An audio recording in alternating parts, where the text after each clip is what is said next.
Alpha teaser చూసి హేళన చేసిన వాళ్ళందరికీ యశరాజ్ ఫిల్మ్స్ ఒక గట్టి కౌంటర్ ఇచ్చిందనమాట.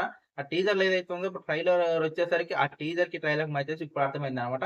అసలు అలియా భట్ ఏజెంటే కాదు. తను ఒక అంటారు దేశద్రోహి గాని, లేకపోతే ఒక అంటారు ఉగ్రవాది గాని ఎవరైనా అయ్యుండొచ్చు. తినని చిన్నప్పుడే ఎత్తుకెళ్ళి పెంచుకుంటున్నాడనమాట. తను చేసే ఉగ్రవాద దాడులకి అలియా భట్‌ని యూజ్ చేసుకుంటున్నాడన్నమాట. అలియా భట్‌కి కూడా తెలీదు. తనని చిన్నప్పటి నుంచి బంధించి ఎలాగైతే హింసిస్తుండో అవన్నీ మనకి ఇవ్వడం జరిగిందనమాట. తను ఎవరు జానకి అనుకుంటా. అలియా భట్ వాళ్ళ మదర్ జానకి ఇన్‌స్పిరేషన్ తీసుకొని సీత అని కూడా పేరు పెట్టిందనమాట. ఏది మన ఇండియా మీదకి దండయాత్ర చేయడానికి అలియా భట్‌ని యూజ్ చేసుకున్నారన్నమాట. ఇది అలియా భట్‌కి కూడా తెలిసింది. తర్వాత తన మీద రివర్స్ దాడి చేస్తుంది. లాస్ట్‌కి మనకి టీజర్ క్లైమాక్స్‌లో కూడా తను మన బాబీ డియోల్ మీద దాడి చేస్తుంటే తను పట్టుకుంటాడు కదా! ఇదన్నమాట ట్రైలర్. అలియా భట్ అనేవారు ఎవరైతే ఉన్నారో ఫస్ట్ నుంచి అసలు మన రా ఏజెంట్ కాదు. తను ఎత్తుకెళ్ళి పెంచుకొని తనను ఇండియాకి అగెయిన్స్ట్‌గా రెడీ చేసిన ఒక సోల్జర్, ఒక ఇండియాకి అగెయిన్స్ట్‌గా రెడీ చేసిన ఒక సోల్జర్ లాగా అంటే ఒక ఉగ్రవాదిలాగా అన్నమాట. అతను మనకి సోల్జర్ అని మనం అనుకున్నాం. టీజర్‌లో చాలా మంది హేళన చేసారు. వాళ్ళకైతే గట్టి కౌంటర్ వచ్చేసింది. నేను ట్రైలర్ విషయం మాట్లాడుకుంటే ట్రైలర్ నిజంగా క్లీన్ అండ్ క్లాసిక్‌గా చానా బాగుంది. ఇక్కడ హాలీవుడ్ రేంజ్ విజువల్స్ గాని, ఆ మ్యూజిక్ కూడా అన్నమాట. హాలీవుడ్ వాళ్ళు ఎక్కువ అలా ట్రైలర్స్ ఇస్తుంటారన్నమాట. మనకేందంటే మనకు డెప్త్ కావాలి. మనకందుకని మ్యూజిక్ ఇక్కడ లో ఉన్న కాడ లో, హై ఉన్న కాడ హై ఇస్తే మనకి కనెక్ట్ ఎక్కువైద్ది. ఈళ్ళేందంటే హాలీవుడ్ నుంచి వచ్చే మూవీస్ ఏదైతే ఒక ఆర్డర్‌లో మ్యూజిక్ ఎళ్ళిపోతుంటదన్నమాట. ఈ ట్రైలర్ కూడా అలాగే ఇన్‌స్పిరేషన్ తీసుకొని చూపించినట్టే ఉంది. ట్రైలర్ ఓవరాల్‌గా బాగుంది. క్లైమాక్స్‌లో వచ్చే మన గ్రీక్ గాడ్ ఎంట్రీ మటుకు ఊరకంటే బీభత్సం అన్నమాట. ఎవరైనా అసలు వాళ్ళు ఖాళీ ఐస్ మాత్రమే రివీల్ చేసినా తెలిసిందే కదా! గ్రీక్ గాడ్ ఐస్ రివీల్ చేసినా, హ్యాండ్ రివీల్ చేసినా, తన బాడీ రివీల్ చేసిన, తన బ్యాక్ రివీల్ ఏదన్నా గాని గ్రీక్ గాడ్‌ని ఇట్టే కనిపెట్టేయొచ్చనమాట. గ్రీక్ గాడ్ ఎంట్రీ తోటి ట్రైలర్ ఒకటి అమాంతం వెళ్ళిపోయిందనమాట. వచ్చి 1 అవర్ అయిన అది అప్పుడే 3,000 లైక్స్ కింద కామెంట్‌కి గ్రీక్ గాడ్ ఏంటి గూస్ బంప్స్ అని పెట్టగానే కింద 3,000 గ్రీక్ గాడ్ అని పెట్టలే హృతిక్ రోషన్ అని పెట్టామట నేనంటున్నా. హృతిక్ రోషన్ ఏంటి గూస్ బంప్స్ అని పెట్టగానే 3,000 లైక్స్ ఖాళీ ఆ కామెంట్‌కి వచ్చాయన్నమాట. ట్రైలర్ ఏదైతే ట్రైలర్ కామెంట్‌కి విపరీతమైన లైక్స్ వచ్చినమాట. ఓన్లీ 1 అవర్ లోపే అన్నమాట. అంత విధ్వంసం సృష్టించిందన్నమాట గ్రీక్ గాడ్ ఎంట్రీ. మీకు తమిళ్ చూడగానే కూడా అర్థమైపోయి ఉంటది. గ్రీక్ గాడ్ ఐసే అన్నమాట అవి. ట్రైలర్‌లో ఏదైతే ఉందో అది తీసుకొచ్చి నేను థంబ్‌నెయిల్‌లో పెట్టినాననమాట. ఓవరాల్‌గా చూసుకుంటే థంబ్‌నెయిల్ ఊరకట్ట మాస్ అరాచకంలాగే ఉంది. మన 'అలియా భట్' ఒక కొత్త కోణంలో, కొత్త ఏజెంట్ లాగా ఎప్పుడైతే తన గురించి తను తెలుసుకున్న ఫస్ట్ అయితే మనకి 'బాబు డియోల్' సైడ్ నుంచే వర్క్ చేస్తున్నట్టు చూపించారు.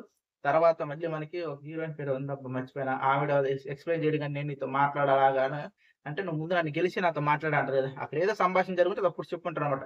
నీ మదర్‌ని ఇలా చేసిండు ఆయన, నిన్ను తీసుకెళ్ళి ఇలా పెంచిండు అది ఇది అని తను చెప్పుకుంటది. అప్పుడు రియలైజ్ అయ్యి మన బాబీ డియోల్ మీద దండయాత్రకి తిరగబడుతుంది. అలా చాలా మంది అంటుండ్రు. క్లైమాక్స్‌లో మన గ్రీక్ గాడ్ వచ్చి బాబీ డియోల్‌ని చంపేస్తాడు. అదైతే అయ్యుండదు నాకు తెలిసినంత క్లైమాక్స్‌లో ఏదో ఒక మ్యాజిక్ ఉంటది. ఎందుకంటే మించిన ఇంకొక ఎవరినన్నా కాపాడనీకి మన గ్రీక్ గాడ్ ఎళ్తారు. అలియా భట్ ఏదైతుందో తిను కంపెనీకి పోయినప్పుడు అక్కడ గ్రీక్ గాడ్ మన హెల్ప్ చేసేటట్టుండదు అలియా భట్‌కి. ఓవరాల్‌గా అయితే ఈ టీజర్ నిజంగా అయితే ఒక క్లాసిక్‌గా ఈసారి బాగా యశరాజ్ ఫిలిమ్స్ వాళ్ళు బాగా అంటే చాలా బాగా క్యారీ చేసుకుర్రు. ఒక ఫీమేల్ లీడ్‌లో వచ్చిన మూవీ అన్నమాట. ఇద్దరు మెయిన్ క్యారెక్టర్స్ తోటి మనకి లాస్ట్‌లో గ్రీక్ గాడ్ అంటే కాదు గెస్ట్ అపియరెన్స్ ఉన్నట్టు మన గ్రీక్ గాడ్‌ది. ఇక్కడ ట్రైలర్ చూసుకున్నాం మెయిన్‌గా మర్చిపోయినబ్బా అనిల్ కపూర్ గారు కూడా దీనికి one of the main lead గదా! ఆయన గురించి చెప్పడమే మర్చిపోయినా. ఇప్పుడు మనకి 'ఎస్ రాజ్ ఫిలిమ్స్' అనగానే ఇప్పుడు 'స్పై యూనివర్సిటీ' రాగానే మనకు మెయిన్ గుర్తొచ్చేది అనిల్ కపూర్ గారే గదా! ఆయన క్యారెక్టర్ తోటి బేస్ చేసుకునేలా ఉంది.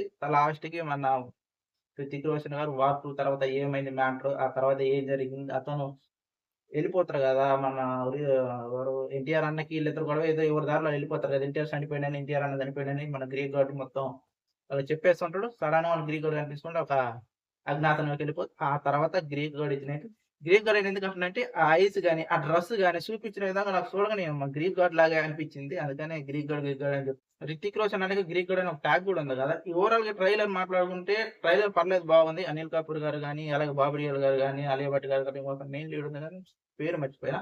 ఈళ్ళందరూ కలిసిన ఒక ఇంటెన్స్ ఉన్న మూవీ అన్నమాట. చాలా బాగా అనిపించింది.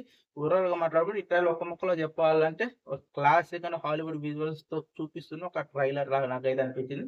ఈ ట్రైలర్‌లోనే వాళ్ళు చాలా వరకు మనకి స్టోరీ రివీల్ చేసేసారన్నమాట. ఎందుకంటే ఇది టీజర్‌లో వచ్చే నెగటివిటీని వాళ్ళు తరిమి కొట్టాలని చెప్పి ఇచ్చేసారు. ఇంకా ఏదో దాచిపెట్టుంటారు కదా! మొత్తమే చెప్పరు కదా! ఇప్పుడు 'స్పై యూనివర్స్' అనగానే మనకి ఏదో ఒకటి ఉంటది. దానికి హిడెన్ వీళ్ళు ఏదో చేస్తుంటారు. 'ఆల్ఫా' అనగానే ఒక సీక్రెట్ ఓకే. తర్వాత మాట్లాడుకుందాం గానీ, ఈ ట్రైలర్ విషయానికొస్తే నాకైతే బాగా అనిపించిందబ్బా! గ్రీక్ గాడ్ ఎంట్రీని ట్రైలర్‌ని అమాంతం పెంచేసింది. చెప్పినా కదా! ఓన్లీ 3,000 లైక్స్ ఒక కామెంట్‌కే Greek god entry goose bumps అని రాగానే, ఆ కామెంట్‌కే 3,000 లైక్స్ బీభత్సంగా ఎళ్ళిపోయింది. ఓవరాల్ ట్రైలర్ గురించి మాట్లాడుకుంటే నాకైతే నచ్చిందబ్బా! మీకెలా అనిపిస్తే కింద కామెంట్ చేయండి. ఇక్కడ నాతో పాటు మీ అభిప్రాయాలు పంచుకోవచ్చు. ప్రతి కామెంట్‌కి నేను రిప్లై ఇస్తా. ఓకే.